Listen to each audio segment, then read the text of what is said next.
dnes prišiel navštíviť naši kamaráti vnímajkovia, pamätáte si ešte na nich? Áno!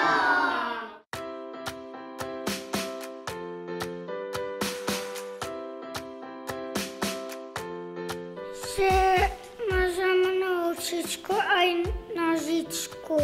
A čo si to naučila od Tmejky? Že sa nemôže chytať vodiaci psík. Že mu musíme odsunúť stoličku, alebo že mu musíme pomôcť prejsť cez schodov. Že má zlomenú posteľ, aj že má roztrhnuté tričko. V praxi sa učitelia čoraz častejšie stretávajú s deťmi, ktoré majú nejaké špecifické výchovno-vzdelávacie potreby a tiež s deťmi, ktoré sa nejakým spôsobom nevedia zaradiť do kolektívu, alebo aj s deťmi, ktoré zdanlivo nemajú žiadny problém, ktoré sú zdravé, spokojné, ale žijú v takej svojej bublinke bezproblémovosti.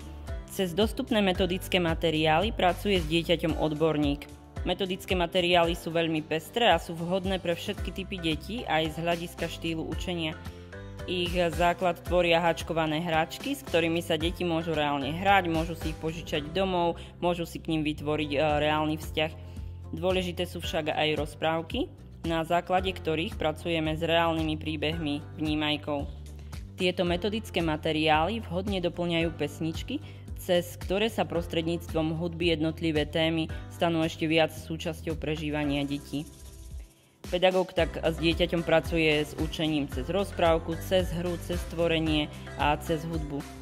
Metodika je vyskladaná tak, že jeden týždeň pracujeme s jedným vnímajkom a nasledujúci týždeň s ďalším. Takto pokračujeme vlastne so všetkými vnímajkami a ich poradie je zvolené podľa témy, ktorú nesú. Začíname od témy, ktorá je pre deti najľahšie pochopiteľná a pokračujeme k náročnejším témam. Je zaradená medzi inovácie vo vzdelávaní v rámci Výskumného ústavu detskej psychológie a patopsychológie. Ako hlavný prínos práce s vnímajkami vnímam to, že deti ich dokázali veľmi jednoducho a hravo pochopiť cez hru a rozprávku. Vedeli sa s nimi stotožniť a vnímali ich ako svojich ozajstných kamarátov a spojili si aj s reálnymi ľuďmi.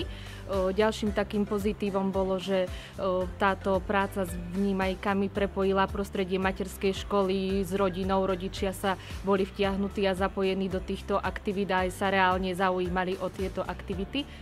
Ďalšiu takú výhodu vnímam, že vnímajkovia majú svoju vlastnú metodiku, ktorá vychádza zo štátneho vzdelávacieho programu pre predprimárne vzdelávanie a ciele sú tam prepájané a vyberané zo všetkých vzdelávacích oblastí.